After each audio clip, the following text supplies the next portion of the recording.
So, ransomware. Ransomware is another classification of a bad program. This is a really bad program. This is one of the ones I hate the most. It's really an annoyingly bad program. It enters your computer like a virus or malware. It comes in because there are bugs and they can attack you from outside, or they convince you to install it and make you think it's going to do good things for you. But regardless of what happens, when it hits, it starts encrypting your data. It just munges it up and it makes it impossible for you to read it until you put the key in. And then they're going to try to sell you that key so you can decrypt it. Otherwise, your data is basically gone. So they're holding all of your data hostage. Any of your documents, any of your pictures, any of your videos, as much as they can possibly encrypt, they will hold it hostage.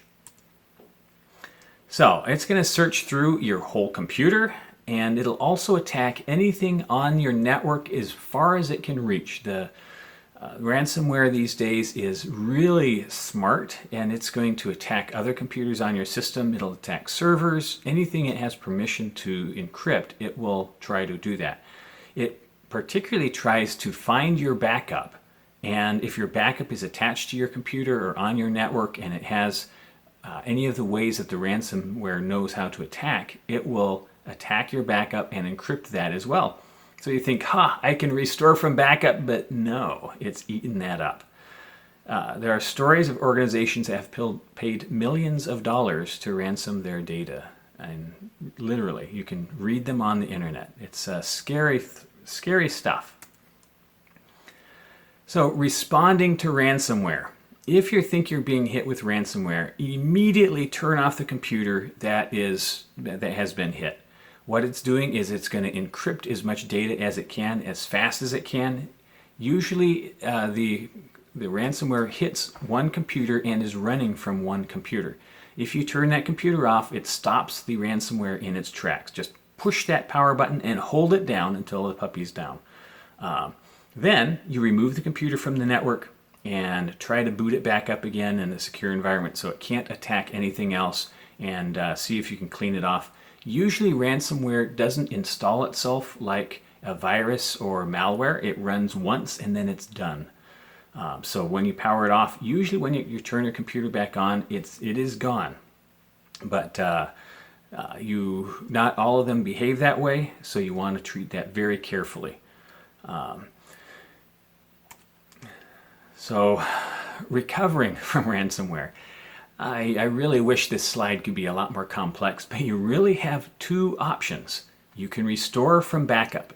You have a good backup, right? We're going to have a session coming up on making a backup and ways to do that, but please have a good backup. If you have a backup that it doesn't encrypt, you're golden. You can take care of it. You're all set. You restore from backup. You get on with life. Or you pay them the ransom. I guess the third thing on the slide could be you just live without the data. That is a possibility. But the main ones are restore from backup or pay the ransom. The really spooky thing is people who hold your data ransom are not necessarily honorable people. And some of them, you pay them money and they grab your money and run, and you never get your data back. There are lots of stories of that happening as well. Yay. Isn't that thrilling? Like I said, malware, or the ransomware, is one of these things you really don't want to get. So, avoiding ransomware. This is really what we care about. You avoid it just like you avoid malware, viruses, and social engineering. Because that is how these things come in, and you just take good care. You careful what you install. You careful where you surf. You scan things before you run them, before you open them. And malware is something that they trick you into installing, and it's the same thing with ransomware. They will try to trick you into installing it and running it. Just be careful of what you run. The good habits that you form will help you avoid most of the bad stuff that's out there.